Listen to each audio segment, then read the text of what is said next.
বড় পর্দায় প্রথমবার পা রেখে দর্শকের নজর কেড়েছেন দিব্যজ্যোতি দত্ত। তার আগে একাধিক জনপ্রিয় ধারাবাহিকে নায়ক হিসেবে পরিচিত মুখ তিনি। তবে লহ গৌরাঙ্গের নাম রে ছবিতে গৌরাঙ্গ চরিত্রে তার অভিনয় তাকে নতুনভাবে চিনিয়েছে দর্শকের কাছে। ডিসেম্বরের শেষে মুক্তি পাওয়া এই ছবির প্রচার এখনও চলছে। এই সময়ে এই প্রশ্ন উঠছে, এরপর দিব্যজ্যোতির পরবর্তী পরিকল্পনা কী? একসময় শোনা গিয়েছিল মহুয়া রায় চৌধুরীর জীবনী চিত্রে তাকে দেখা যেতে পারে, কিন্তু সেই প্রজেক্টে আপাতত যুক্ত হচ্ছেন না তিনি। নিজেই জানিয়েছেন ধারাবাহিক, ওয়েব সিরিজ এবং বড় পর্দা ৩ মাধ্যম থেকেই কাজের প্রস্তাব এসেছে। তবে সবকিছুতে একসঙ্গে ঝাঁপ না দিয়ে চলতি কাজটা মন দিয়ে শেষ করতেই তিনি সময় চেয়েছেন।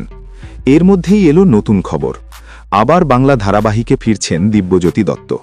তার নতুন ধারাবাহিকের নাম রাঘব। এই সিরিয়ালে তাকে দেখা যাবে একেবারে ভিন্ন রূপে। জানা যাচ্ছে গল্পের শুরুতে তার চরিত্রটি থাকবে একজন গুন্ডার মতো, যার আচরণে থাকবে কঠোরতা আর রহস্য।